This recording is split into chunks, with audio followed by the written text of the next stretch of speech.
నమస్తే అమ్మ, మీ పేరు? నా పేరు అరుణ అండి. దేనికి వచ్చారమ్మా ఈ మాటకి? ఇక్కడ ఎందుకు వచ్చామంటే సరుకుల కోసం వచ్చామండి. ఇక్కడ చూస్తే సరుకులు ఉన్న వస్తువులు, ఇక ఇంట్లో కావాల్సిన వంట సామాను, ఇంకా మళ్ళీ ఆయిల్కి ఇక షాంపుల వంటి సబ్బులు ఇవన్నీ కూడా మాకు చాలా యూస్ఫుల్గా ఉన్నాయండి. ఇంకా చూస్తే మాకు దూరం వెళ్లకుండా దగ్గరలో ఆడవాళ్ళ కోసం పెట్టినందుకు మాకు చాలా సంతోషంగా ఉంది. ఇంకా మరి ముఖ్యంగా చిన్న చిన్న విషయాలకు కూడా మళ్ళీ మేము ఇదే అంటే ఆర్థిక పరిస్థితి వల్ల మేము బయటికి వెళ్ళి తెచ్చుకోనంత స్తోమత లేకపోయినా కానీ ఇక్కడ దగ్గరలో మాకు అందుబాటులో చిన్న చిన్న వస్తువులు కూడా వెళ్ళి తెచ్చుకునే అవకాశం మాకు ఉన్నందుకు చాలా సంతోషంగా ఉంది. బయట 30 రూపాయలు రేటు ఉంటే 30 రూపాయలకి అమ్ముతారు, ఇక్కడ ఎలా అమ్ముతున్నారు మీకు? ఇక్కడ చూస్తే ఒక 5 రూపాయలు 10 రూపాయలు తగ్గింపు అనేది ఉందండి. దానివల్ల మేము చాలా సంతోషంగా అనిపిస్తుంది. బయటకు వెళ్తే సరుకులు కొనేటప్పటికి ఇంకా బిల్ అనేది ఎక్కువైపోతుంది. ఇక్కడ చూస్తే కొంచెం తగ్గుతుంది.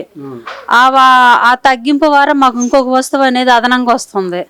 దానివల్ల మాకు చాలా హెల్ప్ గా అనిపిస్తుందండి. ఈ మార్ట్ పెట్టినందుకు మేము చాలా సంతోషంగా ఫీల్ అవుతున్నామండి. అలాగే మీలాగా ఒక మహిళలు కూడా ఇక్కడ వర్క్ చేస్తున్నారు, మా చేయొద్దు అనేసి డోక్రా మహిళలు చేస్తున్నారు. వాళ్ళ గురించి ఏం చెప్తారు? వాళ్ళు ఎలా మీకు సహాయాలు అందిస్తున్నారు? ఇక్కడ వాళ్ళు చాలా సహాయం అందిస్తున్నారండి. ఎందుకంటే వాళ్ళు ఈ డోక్రా వాళ్ళకి అంటే ఆ లేడీస్కి కావాలి అనే ఉద్దేశంతో ఇది తయారు చేశారండి. ఇది మంచి అవకాశమే. మళ్ళీ వాళ్ళు కూడా ఉదయాన్నే వచ్చి సాయంత్రం దాకా ఇక్కడ వర్క్ చేస్తున్నందుకు, ఇంకా ఎన్నో వాళ్ళు చేస్తున్నందుకు చాలా సంతోషంగా ఉందండి. మీరు ఎక్కడి నుంచి వచ్చారమ్మా? మేము పక్కనే నుంచి వచ్చామండి, మాది శాంతి నగరు. పక్క నుండి వచ్చి ఇక్కడ సరుకులు అనేవి తీసుకుంటున్నామండి. మేము మాట పెట్టడానికి ఎవరైనా సాయం చేశారా ఈ మాటకి? లేదంటే మీకు తెలిసినంత వరకు ఎవరైనా సాయం చేశారా? లేదంటే మహిళలందరూ కలిపి పెట్టుకున్నారంటారు? ఇది స్పెషల్గా చేసింది ఏం కాదండి. ఇది అధికారులు తీసుకొని చేసిన సహాయం అండి. ఆడవాళ్ళ కోసం ప్రత్యేకంగా తయారు చేసిన విధానం అండి ఇది. నా పేరు రామరెడ్డి అండి. రామరెడ్డి గారు, ఎవరి పరిపాలన మీకు మంచి అనిపించింది? నాకు ఈ పరిపాలన మంచి అనిపించింది. ఎందుకనంటారు? ఎందుకనంటే ఇతను చేసిన పనులన్నీ బాగానే ఉన్నాయి. కాకపోతే ఏంటంటే పరిపాలన చేసిన పని చేయాలన్నా చేయగలిగాడు, ఎవరికి ఇవ్వాలనుకుంది ఇవ్వగలిగాడు. అదే ఒకప్పుడు చంద్రబాబు నాయుడు మీరు తక్కువ కులస్తులు అది అని చెప్పి కొన్ని విమర్శించాడు. ఇతను పార్టీకి వచ్చిన ఆ కులం ఈ కులం ఏది లేకుండా పోయాడు. అవునా కాదు? అందరిని చూశాడు. చూసిన చేత ఈ రోజున అందరూ డబ్బులు వేసాగా ఇతర పార్టీ దెబ్బ కొట్టేసింది. ఇప్పుడు మళ్ళీ ఎన్నికలు, మళ్ళీ ఎలక్షన్ వచ్చింది. ఎలక్షన్ వస్తే ఈ ఒక్కరిని ఓడియడానికి ఎన్ని పార్టీలు కలిసినాయి? ఓడియడానికేగా. ఏంది ఈయన చేసింది ఏంది, వాళ్ళు చేసింది ఏముంది? ఇప్పుడు మొన్న 371 కోట్లు చంద్రబాబు నాయుడు నేనేం చేయలేదని అంటున్నాడు. మరి అదే మనకు వచ్చిన రూపాయేగా, పేదవాడికి రావాల్సిన రూపాయలేగా, 6 రూపాయలు కాడ. అవునా కాదు? అలాంటప్పుడు మరి ఇతను ఎక్కినాక ఏ నాయకుడు తీసుకున్నది, తిన్నది, ఉన్నది ఏమైనా జరిగింది? ఒక ఇది వైసీపీ పార్టీలో నాయకుడు ఏ నాయకుడైనా జైలుకి వెళ్ళాడా? వెళ్ళలేదు. ఇతను అంటే దడిసాడా లేదా నాయకుడు? అది పరిపాలన అంటే. ఆయన సంపాదిస్తే ఆయన తిన్నాడు, ఈయన దోశాడు, ఆయన దోసుకొచ్చాడు, మనకు అనవసరం. జనానికి చేసిన పని ఏంది మానవుడు జరుగుతుంది. దాన్ని బట్టి మనం ఏం చేయాలంటే, నాయకుడు పొద్దున తెలుగుదేశం రావచ్చు, బీజేపీ పార్టీ రావచ్చు, మళ్ళీ కాంగ్రెస్ పార్టీ రావచ్చు, ఇవన్నీ ఉన్నాయి. ఇవన్నిటిని ఇతను నోడడానికే. ఈ నోడెత్తి వీళ్ళు సాధించేది ఏముంది? నేను గెలిచిన కురం దేశం నేను ముఖ్యమంత్రి అంటది. రేపు పవన్ కళ్యాణ్ జనసేన పార్టీ నేను ముఖ్యమంత్రి అంతా మొత్తం నేనే గెలిచిన ఆయన కేకరేస్తాడు. ఇది పొత్తు కుదిరిద్దా?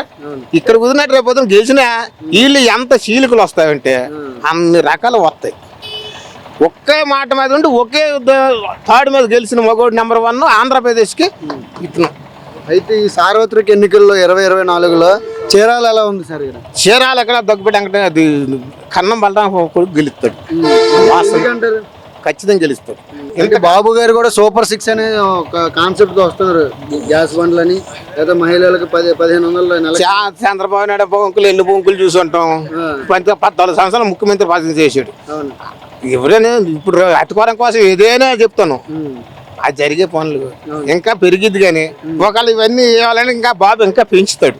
మనం ఏందో అనుకుంటా చంద్రబాబు ఇంకా పెంచుతాడు. పెంచడం తగ్గియడం అంటే జరగదండి. ఏ విషయమైనా పెరగడం అంటే పెరిగిద్ది కానీ తగ్గించిన మగవాడు మటుకు ఆంధ్రప్రదేశ్లో నాకు కంటికి అగుపడవు. ఎవరైనా పెంచవలసింది. మరి ఎంతవరకు కరెక్ట్ అంటారు? 14 సంవత్సరాలు సీఎం గా చేసిన వ్యక్తి కోట 70 రూపాయలకి ఇస్తానే మీ ముగ్గులకు అన్నం వేయొద్దు, మీ వైసీపీ పార్టీ పోటీ చేస్తాను అంటున్నాడు కదా. వాటర్ 70 రూపాయలు అనేది అది ఎప్పుడు జరిగిద్దండి. ఇంకా మందు బీరు పెరిగిద్దే తప్ప చంద్రబాబు నాయుడు 70 రూపాయలకి ఇచ్చే మందు ఒకప్పుడు వాడు ఎక్కడ ఉందండి. ఏది హెచ్డి సారా వండేస్తే ఒకప్పుడు మన చింతనంలో మా శ్రీకాకుళం జిల్లాలో ఇంత పుట్టినప్పుడు ఈ సారా దిగిపోయిన ఒక పులిపో ఉండేది గోడలతో తోడేసి పడేసేవాళ్ళు ఆ కొండ పక్కన జోరులో. ఆ పులిపే ఈ హెచ్డి దాంట్లో పిరిటి కొట్టడము సీసాలో పోసేయడం అది కూడా తాగడం. అవునా కాదా జరుగుతుంది. ఇప్పుడు అలాంటి మందే మంచి మందు తెస్తాననే మాట అంతా ఒకటే మందు. మనం తాగుతున్న వాటరే పేపలం. ఈ వాటర్ బాటిల్ యాసిడ్ లేని వాటర్ వస్తుందా? యాసిడ్ కలవలసిందే ఈ వాటర్కి. యాసిడ్ కలిసిన వాటర్ తాగితే మనిషికి బలం పోతుందా లేదా? మందు పేపలం ఏం కాదు. మనం తాగుతున్న వాటరే పేపలం. అది నాకు తెలిసిన అనుభవం. ఇది జగన్ గారికి ఎన్ని సీట్లు వచ్చే అవకాశం కనబడుతుంది మీ ఉద్దేశం ప్రకారం? నాకు ఉద్దేశంలో 100 పైనే రావాలా. తొలన్ని రావడం అంటే జరిగే పని కాదు. 100 పైనే వస్తుంది. మళ్ళీ ఈయన సీఎం అది మట్టుకు వస్తుంది.